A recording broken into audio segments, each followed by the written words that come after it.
Good morning, students. In today's class, we're going to discuss the major poets of the Victorian age and the three poets prescribed in your syllabus: Robert Browning, Alfred Tennyson, and Matthew Arnold. Then we are going to talk a little about dramatic monologue. In my previous classes, I have given you the characteristics of the Victorian age. I have talked about the literary movements of the age, and we have talked about the age in general as it was an age of conflict between science and religion. Now let us begin with the major Victorian poet, that is Robert Browning, from 1812 to 1889. Victorian poet Robert Browning, considered the master of dramatic monologue, was born in Camberwell, England in 1812. Browning's father was a well-paid clerk for the Bank of England, while his mother Sarah was an accomplished pianist. Browning was mostly self-taught and utilized his father's huge library, which contained more than 6,000 books. At the age of 16, he attended the University College in London, but a year later he grew dissatisfied and left him to pursue learning at his own pace. Browning started writing poetry at the age of 12. In 1833, Browning anonymously published his first major published work, Pollen, and in 1940 he published Sordello. On encouragement of the actor William McArdre, Browning tried writing for the stage, but did not prove successful. However, writing for the stage helped him develop this form of the dramatic monologue, a literary form in which a character, addressing a silent audience at a critical moment, reveals his own character. Browning's most famous works are his dramatic lyrics, containing his popular poems My Last Duchess and Porphyria's Lovers in 1842, dramatic romances containing The Lost Leader and The Laboratory 1845, dramatic personae containing Caliban upon Statibos and Rabbi Ben Ezra 1864, and Men and Women containing Fra Lippo Lippi and The Last Ride Together in 1855. The Ring and the Book, written in 1868, is considered to be Browning's most celebrated achievement that established his popularity. It is a verse novel that is based on a sensational Roman murder trial in 1698. It is centered on Pompilia, a beautiful young woman who is so unhappy in her marriage to Count Francini, an older and cruel nobleman, that she prevails upon a young priest to help her return to her parents' home. The court finds them, has Pompilia sent to a convent, and banishes the priest.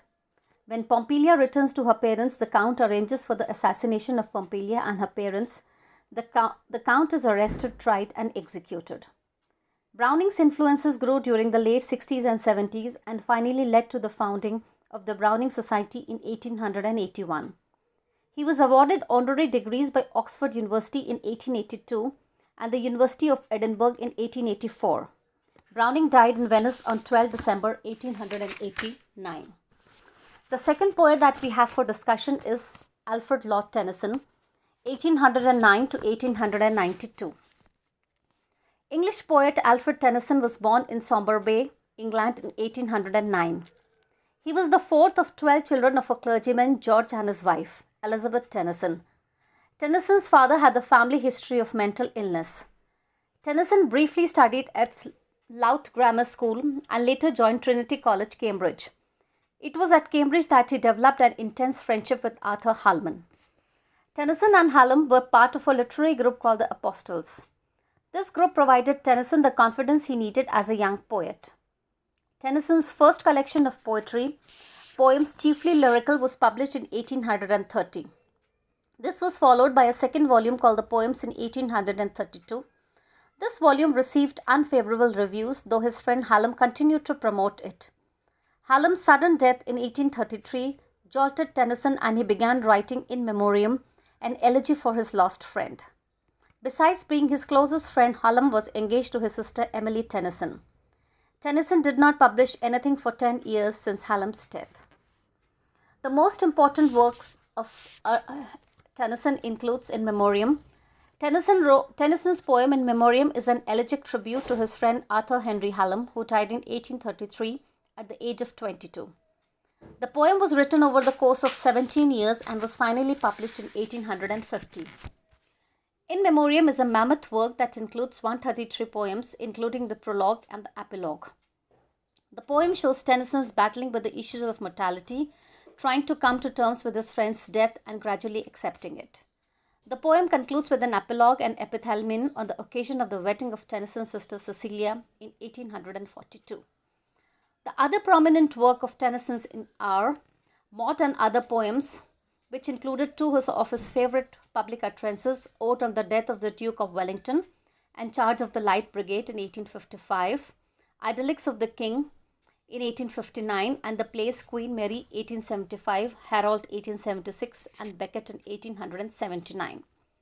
Tennyson died in England on 6 October 1892 and was buried in Westminster Abbey. The third poet that we have for discussion is Matthew Arnold from 1822 to 1888. British poet and critic Matthew Arnold was born at Leham on the Thames in London in 1822. He was the son of Thomas Arnold, the famous headmaster of Rugby School who was celebrated in the novel Tom Brown's School Days. His mother, Mary Arnold, was the daughter of an Anglican clergyman. As a child, Arnold attended the Reverend John Buckle's school. Later, he studied at Rugby School and Balliol College, Oxford. After completing his graduation at Oxford, he returned to the Rugby School and worked as a teacher of classics. Arnold was appointed as private secretary to the Lord Lansdowne in 1847. Lansdowne helped in securing an inspectorship of schools in 1851. This new position provided him with a measure of financial security and enabled him to marry Fanny Louis, the daughter of a judge. His first book was of poetry, The Strident Reveller and Other Poems, was published anonymously in 1849. This was followed by Empedocles on Etna 1852, Poems 1853, which established his reputation as a poet. In 1857, Arnold was appointed as Professor of Poetry at Oxford and served this position for 2 consecutive terms of 5 years. He was the first professor to deliver lectures in English instead of Latin. Arnold's career as a literary critic began in the late 60s. He published his lectures on translating Homer in 1861, followed by last works on translating Homer in 1862, essays on criticism in 1865, and culture and anarchy in 1869.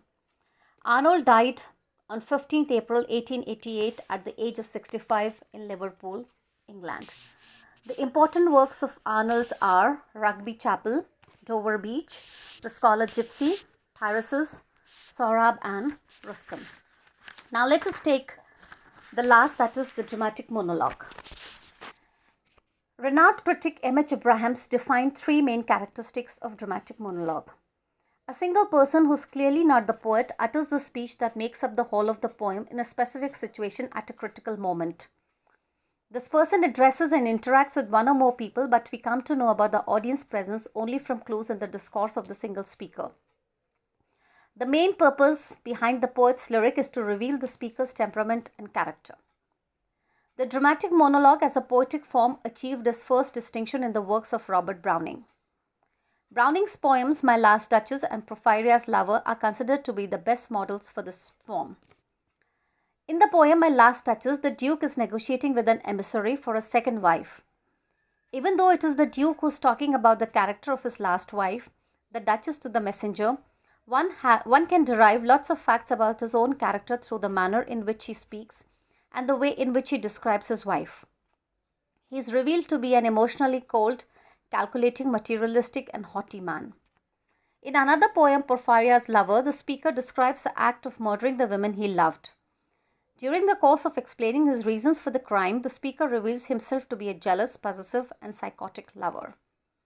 According to David Dyches, Browning's dramatic monologues are written to project with an almost quizzical violence a certain kind of personality, a certain temperament, a way of looking at life, even a moment of history, realized in the self-revelation of a type.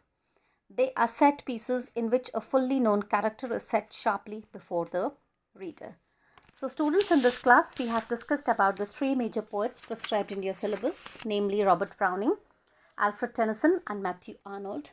And we have taken in detail about what is dramatic monologue and how does it fit into the poems of Robert Browning. So this much for the class today. Tomorrow's class we are going to discuss the characteristics of the modern age. Thank you.